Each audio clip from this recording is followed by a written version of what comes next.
Hello learners.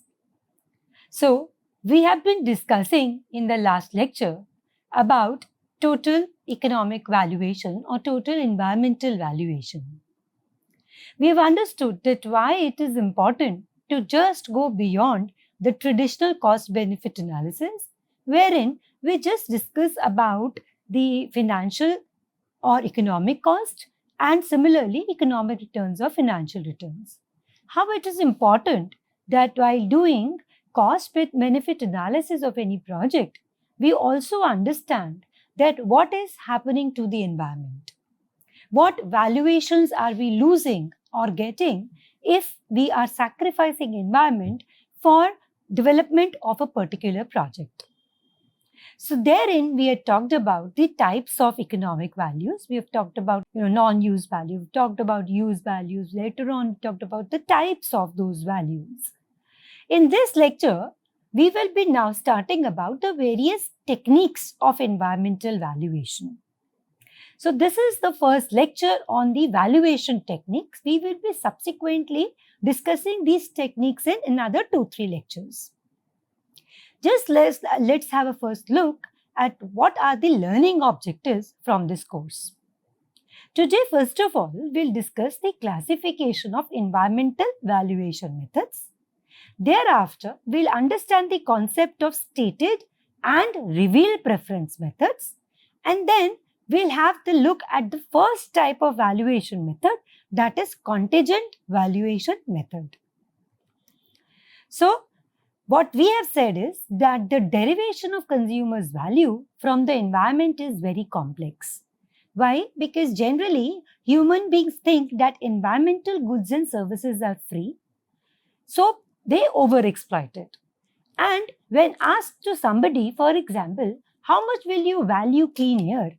It becomes very difficult for any one of us to give a monetary value to it or to term it in terms of money. So, for example, what happens is some environmental assets may have a very low use value, but a very high non-use value. We've already talked about the difference between use value and non-use value. So, environmental goods, for example, like coral reefs, they may be having a very low use value. We may not be actually deriving any commercial money from use of these coral reefs, but for a longer period of time, for the future generations, or for the development of this ecosystem, coral reefs are very important. Now, the categorization of environmental values, which we did in the last lecture, that is the use value and the non-use value, whether it is the altruistic value or it is the bequest value or it is the option value, direct value, indirect value, what do they exactly do? They are basically trying to ensure that we have a complete framework while valuing the environment. That is one major objective of dividing valuations under different heads. Through them, we are able to use various valuation techniques.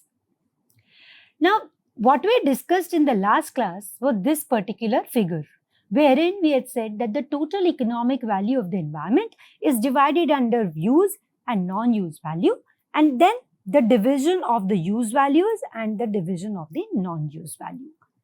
What is of interest, learners, is that as the tangibility of the value to the user decreases, that is, when we move from direct use value to altruistic or to the non-use value, there is a decreasing tangibility of the value to the user. What do you mean by the term tangibility of value? Tangibility of value basically means that, for example, I am using forest produce which I have got from, let us say, a tribal area. I am able to touch it, feel it and give certain value to it because I immediately can understand that what utility I am going to derive if I consume that forest produce.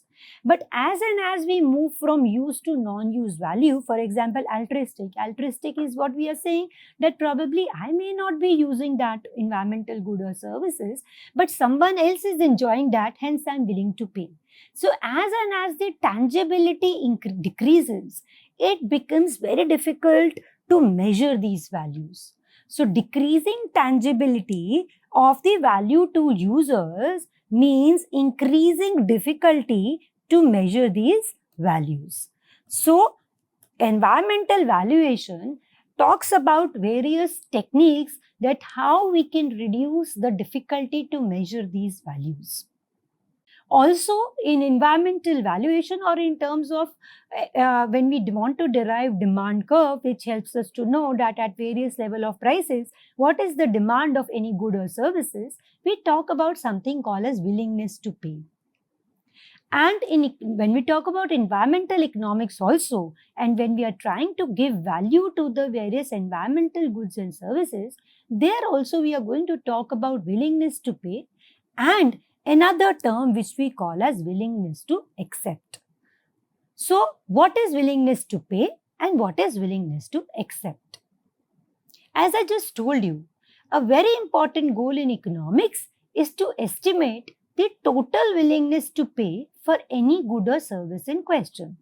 That is how we derive the demand curve. That is, if I'm asking you that for one bottle of water, how much money are you willing to pay? For 2 bottles of water, how much money you are willing to pay? So once I estimate the willingness to pay of a consumer and telling that for this price I'm willing to buy so much quantity of goods, I'm able to not only derive the demand curve, but I'm also deriving the consumer surplus. In case of market goods, as for example, I've just taken the example of a water bottle, determination of demand curve is relatively straightforward because immediately we are seeing that good, we can quantify the utility by the consumption of that market good. However, what happens in case of environmental goods and services, that there is absence of a direct information on the price and quantity of these environmental goods. So what needs, therefore, because I cannot directly, I'm saying that how much will you value the cold air and the scenic beauty of, let us say, the Alps, or if how much scenic beauty you will value for, let us say, the Himalayas. It becomes very difficult so many times to give the exact value for the enjoyment or for the utility which I'm going to derive if I visit, let us say, Himalayas. Therefore, what it is important is we talk about something which is called as a proxy pricing mechanism. That is, we take help of some other price of or value of some other good, and depending on the value of that, we derive the value of the environmental goods. Now, willingness to pay and willingness to accept, we know are the concept that we use in economics to measure the value that the individuals place on goods, services, or in our case, on the changes in the environment. So, willingness to pay and accept are those concepts which we widely used in economics because they help us to know that how much value people are tagging or associating with the goods, the service, or in our case, changes in the environment. What is willingness to pay? Willingness to pay basically means what a person would pay for a particular environmental good. That is, if he is going to consume any environmental good, for the consumption of those number of units of that environmental good, what or how much he is or she is willing to pay. What is willingness to accept? Willingness to accept basically indicates the amount a person would accept as compensation for a little less of environmental good. Okay, willingness to pay is what? Willingness to pay is saying that how much he or she would be willing to pay if he or she wants to consume a particular environmental good. On the other hand, willingness to accept is the other side of the coin, where we are saying that in case a person gets less of that environmental goods and forget consuming that less amount of that environmental good, how much compensation he or she is willing to accept. So, let us take an example. For example, if I ask you, how much are you willing to pay for a 10% improvement in the air quality. That is, if I get something to improve the air quality by 10%, for that extra consumption of good quality of air, or for consumption of that good quality of air, how much will you be willing to pay? Other statement says, what amount of compensation are you willing to take for a 10% reduction in the air quality? Conversely, if I say that the air quality, if I reduce it by 10%, how much money would you want to compensate yourself for this loss? So in one, the WTP, that is willingness to pay, we are saying how much you are going to pay if I give you improved quality of environmental good. In willingness to accept, I'm saying you accept this degradation of environment. If this environment gets degraded, or if this environmental goods gets degraded, or if you get to consume less of this environmental good, how much monetary compensation will be okay with you? So, but what happens is, intuitively, what should happen is that your WTP should be equal to willingness to accept. That is, whatever you are willing to pay for better quality, similar amount you should be willing to accept. But what happens is that there is a divergence between WTP and WTA. WTA tends to be higher than WTP. That is, willingness to accept the compensation would be higher than what a person will be willing to pay. Behavioral economics says that people are generally risk averse, or we are towards what we call as loss aversion. If I take something from you, you will value it more than if I give something to you. So what we are doing in willingness to accept is, we are taking away some environmental good from you, and then we are giving you certain compensation. So since I'm taking something away from you, you would value that more than what you will get if I give you something extra. So W2TP, that is willingness to pay, will definitely, according to this, will be lesser than willingness to accept. Now, because this happens, most of the environmental valuation methods that we will be discussing in the due course are going to use the concept of willingness to pay. Now, these valuation methods of which we have been talking about are broadly divided in two types. One is called as stated preference method, other is called as revealed preference method. Both these categories of methods includes both direct and indirect techniques of valuation. Another third category of valuation of environment is what we call as cost-based or market-based methods. All the three methods we will be discussing. But in today's lecture, we will be focusing more on the stated preference method. So environmental valuation techniques, we have just said, will be, we will divide them in three heads. One is stated preference, other is revealed preference, and the third is cost-based or market-based. In the stated preference method, we will be discussing the contingent value method. In the revealed preference method, two more important methods are travel cost method and hedonic price method. And cost-based method will be having opportunity cost method, relocation cost method, and also we will be doing the replacement cost method. So this is just a broad overview of the various techniques of environmental valuation which we are going to discuss. First of all, before going further into the techniques, let us understand that what do we mean by stated preference method, and then what do we mean by revealed preference method. Stated preference method basically involves directly asking individuals about their preferences and values through surveys or hypothetical situations. That is, certain hypothetical situations or a constructed market is given to the respondents, and then a survey is conducted, and these individuals and then ask certain questions regarding their preference for the environment.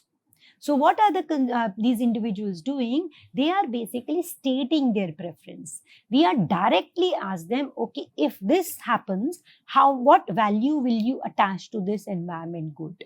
Right? So we are directly asking the individuals their willingness to pay about different environmental goods and services and the situations. So, but this is all done hypothetically. A hypothetical situation is created, given to them, or an experimental constructed market is given to them, and then we ask them certain questions and we record their responses to give the value to the environmental goods or services. The second method which we have said is revealed preference method.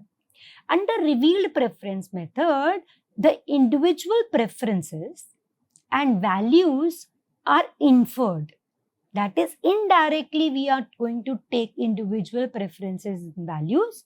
How are they inferred? They are inferred on the actual behavior of the individuals and their choices in the real world market or situations where trade-offs are observed. So we are not talking about going to the individuals in revealed preference and asking them in a survey that how much are you willing to pay for this particular environmental good or service, or a change in the environmental good or service. What we will be doing is we will be seeing that something which is very close to the environment, if they have consumed that goods and services and what money they have spent on that goods and services, from that we will derive the value of the environment. Why it is called as revealed preferences? Because when the consumers are actually making choices in the real world, their behavior is showing that how much are they willing to pay for, let us say, a recreation visit to a national park. So if you visit let us say, a wildlife sanctuary, and in that wildlife sanctuary to visit there, to stay there, to go for a safari, you spend some amount of money. So what are you doing? You are revealing your preference to spend, or willingness to spend on enjoying a nature's resource. So we will derive the value of that national park depending on how much people are spending on the visit to that national park. So that is called as a revealed preference method. Now, let's today only focus on the stated preference method. What is stated preference method? Basically, we are saying we are asking people how much they value a particular non-market outcome. Two broad categories of constructed markets exist. As I told you, that markets are constructed means we are hypothetically or experimentally or simulating a particular situation. So either it can be a hypothetical market or it can be an experimental simulated market. Now, valuation through hypothetical constructed market is referred to as contingent valuation method. That is, hypothetically, environmental goods market is created, a survey is going to be done, and using that, we will be valuing these environmental goods and services. That is a hypothetical market in which we are going to use contingent valuation method. The other type of stated preference method is the simulated market. That is, experimentally we created a market and then people are asked to make their trade-offs among different alternatives, and this is referred to as contingent choice method. That is, various options are given to them and then these options they are maybe trying to ask them the bundle which most suits them, and so that is called as a contingent choice method. We will be focusing on the contingent valuation method. So what is contingent valuation method? One, it is clear that it is a stated preference method where directly we are going to maybe survey the individuals and then trying to find the valuation of the environmental goods or service. And this is the best known stated preference method. It was first used by Davis in the study of hunters in Maine in 1963. What does contingent valuation implies? It implies that the choices people reveal in the survey. What does it imply?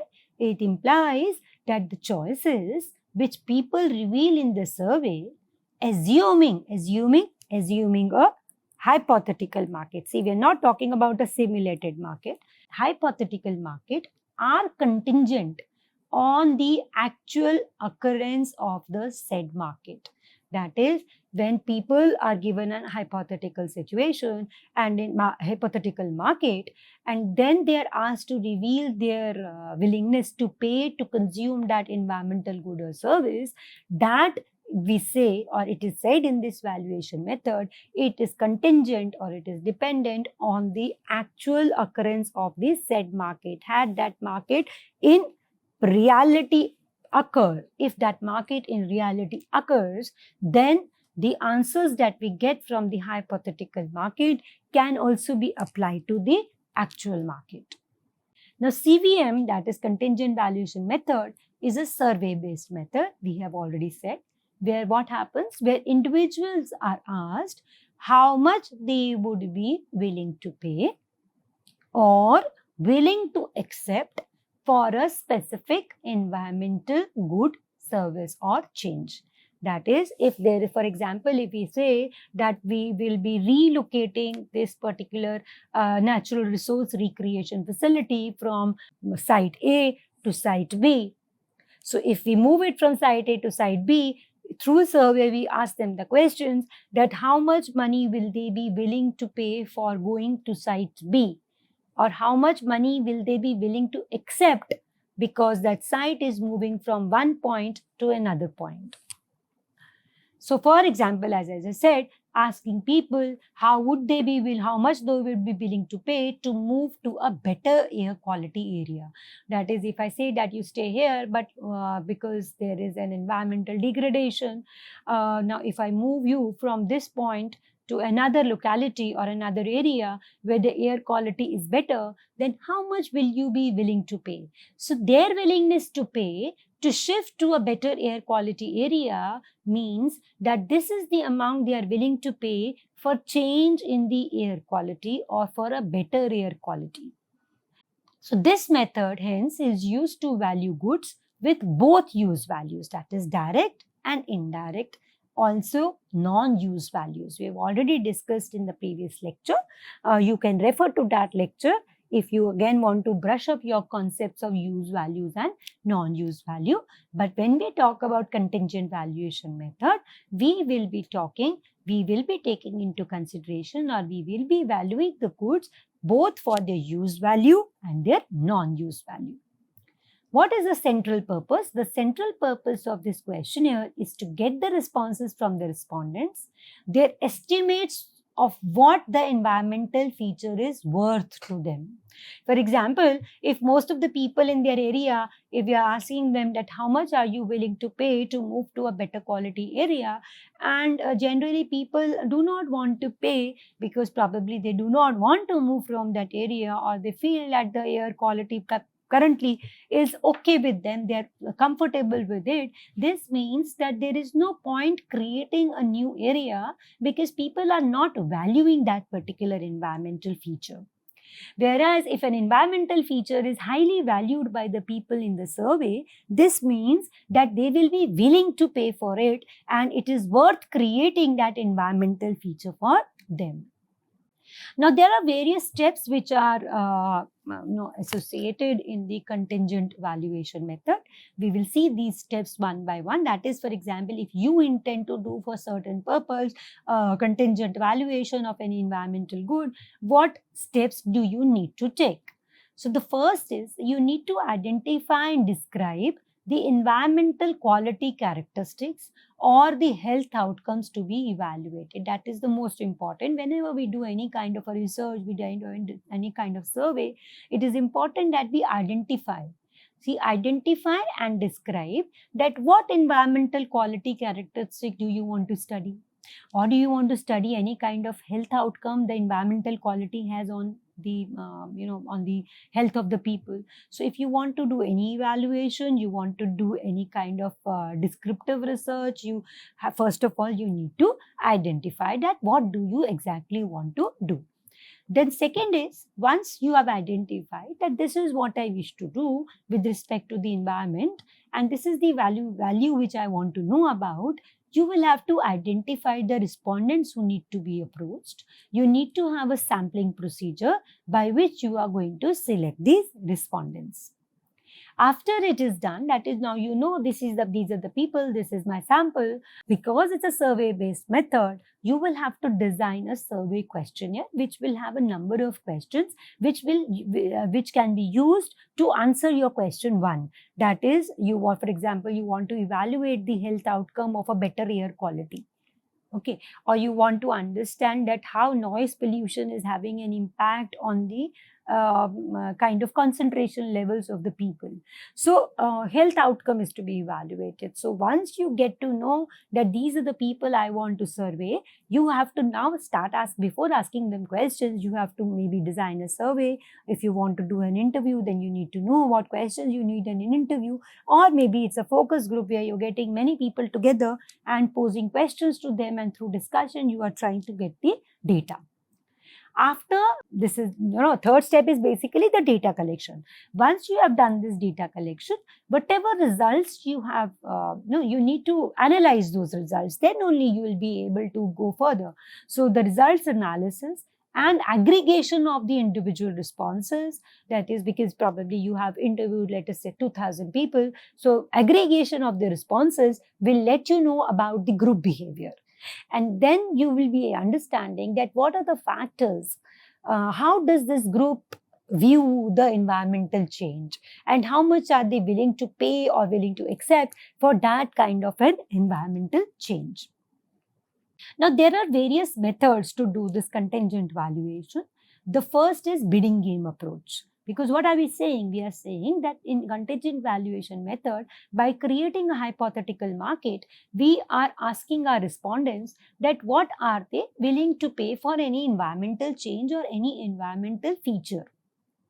Now, how do we do that? How do we get to know this willingness to pay or willingness to accept? One method of gathering the information on WTP or WTA is what is called as a bidding game approach, wherein the respondents are directly asked their willingness to pay for a specific environmental improvement or their willingness to accept the compensation. Then what happens is the respondents are then asked to bid about their WTP or WTA for the environmental change. That is, they will bid. They will, for example, we bid for a particular product that, okay, if you give me this environmental quality, I'm willing to pay 1,000 rupees more. If, for example, I say that this is more any energy efficient split AC, I'm willing to pay so much more for this feature.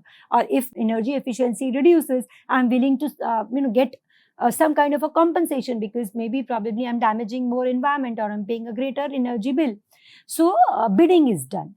Now this bidding can be of two types. One is a single bid system, other is a converging bid system. In a single bid system, the respondent is asked only once about the amount they are willing to pay or accept. That is, only one chance is given to the respondents. Okay, if this is the change I am bringing, how much will you be willing to pay for this environmental change? Or how much will you be willing to accept for this environmental change? So that is a single bid system, as the name indicates. The other one in the bid game approach is the converging bid system. What is this converging bid system? That is, the respondent is given a starting bid to accept or reject. That is, we give a number, and that number we are asking, are you willing to accept this? Or are you willing to pay this amount for this environmental change? So the respondent may be accepting that, or maybe saying, no, I'm not okay with it. I want more or I want less. Okay, I want to pay more. I want to accept more or I want to pay less. So then, following what the response the respondent is giving, whether is accepting or is rejecting, then a higher or lower bid is again given to him. So this keeps on happening till we get either a highest willingness to pay or a minimum willingness to accept. So you get this. That is, in single bid system, what we are doing is only one choice is given to the respondents, that for this environment quality change, how much are you willing to pay? What is the maximum amount which you are willing to pay? Or we may be asking, what is the amount which you are willing to accept for this particular environmental quality or feature loss. The second is the converging bid system, where multiple chances are given to the respondents. A starting bid is given. If it is on the respondent, if he accepts or does not accept. If he does not accept, means maybe he is asking for a higher amount for acceptance, or maybe saying that I will pay a lower amount for my willingness to pay is less than what you are bidding. This process keeps on happening till we get a point where we get a maximum willingness to pay or a minimum willingness to accept. This is called as a bidding game approach. So once WTP or WTO values are collected from all the respondents in this bidding system, then individual values are summed up vertically. Why vertically? If you remember, in the previous lecture, when we were making the aggregate demand curve for the public goods, we had said the aggregate demand curve for the public goods is a vertical summation of the individual demand curves. You can go back to the lecture and revise this concept if you want to, but it is a summated vertically. So what have we done? We have asked for individual willingness to pay and willingness to accept, either through converging bid or through a single bid. So individual persons have given their choices. When they have given their choices, we are going to add up all these vertically. And this will help us to get an aggregate bid curve for the environmental change. And what does this bid curve show? This bid curve is a proxy for the income compensated demand curve. So the demand curve which we get in your case of when we are making a demand curve, for example, from your indifference curves, using indifference curves approach, we derive a demand curve. So this kind of a bid curve is a proxy to the income compensated demand curve. And what does it do? It helps us to analyze the total value of the project causing the improvement in the environment or causing a damage to the environment. The second method that is used in contingent valuation is the trade-off game approach. What does trade-off game approach says? That the respondent, two choices are given. There is a choice where he is asked that if a lower or higher level of environmental good is available to you at no expense made or compensation received, or you receive a higher or lower level of good but with some level of expense made or compensation received. So what are we doing?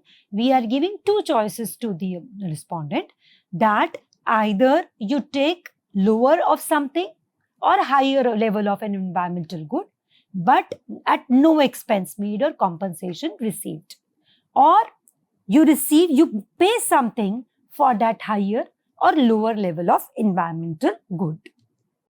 Each bundle, for example, may include a different sum of money plus varying levels of environmental resources. That is, in the two options which are given to him, there may be different sums of money involved or environmental resources. So various bundles are put in front of him and he is asked to choose between them. So what the person chooses or what the respondent chooses, it shows what, learners? It shows the person's willingness to trade money for an increased level of environmental good. That is, if he is saying that, okay, give me, I'll select better air quality, and for that I will be willing to pay so much amount of money. That is, he is valuing that quality of that environmental good and he is indicating his willingness to pay. When no money is involved, then what this method is what is called as a costless choice method. The next method which you can use for contingent valuation is that you use a Delphi technique. Of course, in all the methods I have told you earlier, I'm repeating myself, that we are going to survey. In the first two methods, we are directly going to the respondents. But it may so happen that you understand the respondents are not competent enough or they do not have enough information and knowledge that they can give certain choices, or they'll be giving rational choices. Then what can be done is that instead of interviewing the representatives, instead of interviewing the respondents, you interview the representatives of this affected population. And then opinions of experts are generated. So instead of going to the actual people who are going to get impacted by this environmental change, instead of going to individually each of them, you are talking to their representatives, or you are talking to the experts to generate these responses. Then these people place values on the goods and services through an iterative process, that is one after another, stepwise method, with feedback among the group between each iteration. That is, first iteration, they will place some willingness to pay or willingness to accept. Then feedback would be generated, then discussions would be done, and then again iteratively a common answer will be a highest willingness to pay or lowest willingness to accept will be generated. Now, this method also has certain challenges. What are the challenges? Most important challenge in contingent valuation method are the biases or the prejudices which come when we are taking responses from the surveyed population. These biases can be of three types. It can be a hypothetical bias. What is a hypothetical bias? Respondents may overstate or they may understate their willingness to pay or willingness to accept in a hypothetical scenario. Because actually this is not happening. We are just saying that if this happens, what will be your willingness to pay? Or if I take this away from you, how much compensation are you willing to accept? So when a hypothetical situation is there, not everybody will give a correct answer. So what may so happen is that they may overstate their valuation or they may understate the valuation. That is called as a hypothetical bias. The second type of bias is what we call as a strategic bias. See, when these people know that the compensation they are going to be received is dependent on what answers they may give. So strategically, they may understate or overstate the values, because the policy decisions are going to be made on the responses. So if they want to get a higher compensation, they may ask for more than actually what they worth it for. Similarly, the willingness to pay, they may be intentionally quoting a lower price even though they value that environmental good more, but still they are understating it because they know that whatever answers they are going to give today in this particular survey are going to be used eventually to value the environment. The third type of bias which arises is information bias, which arises when respondents are forced to value attributes with which they have little or no experience. If I have no experience with certain thing or very little experience with, let us say, going to a recreational park or a national park, I have never been there, so probably, and you are asking me, okay, how much will you value saving the tigers? How much value will you be giving for an endangered species, saving an endangered species?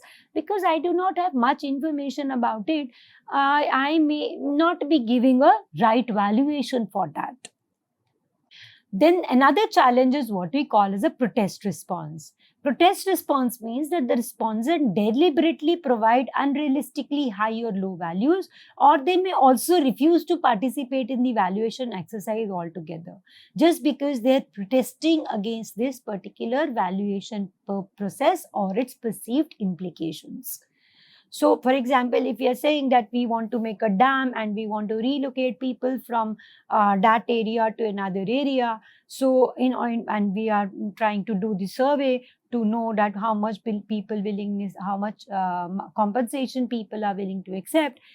They may protest and they may say we are not willing to participate in this particular survey because there are certain perceived implications to that. For example, protest response from people who do not want increased taxes, if they feel that if we tell that the environmental damage is doing me a lot of harm, so more taxes will be imposed to me, so I may not be willing to participate in this kind of a survey. Then another challenge is what we call as an embedding effect. Now, what is this embedding effect?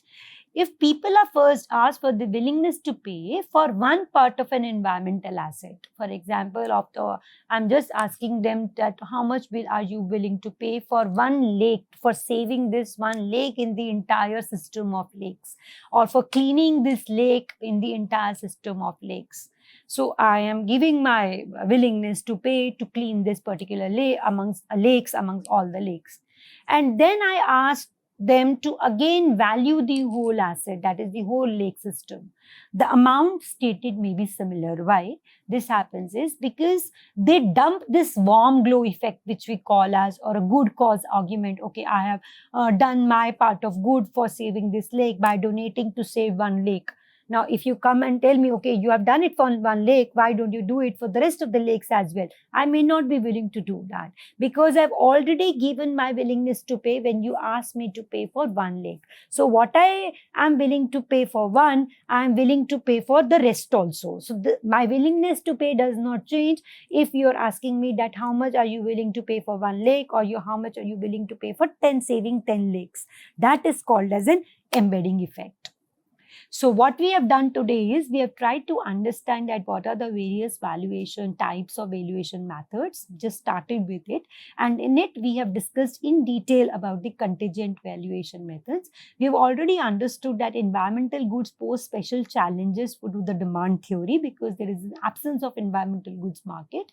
And then stated preference and the revealed preference are the most important or widely used environmental valuation methods. And contingent valuation method is basically a survey based method, part of stated preference method, where directly we are asking people through surveys how much are they willing to pay for a particular environmental goods increased use or a depletion in that environmental use. So in the next lectures, we will be going forward with the revealed preference method. So thank you very much.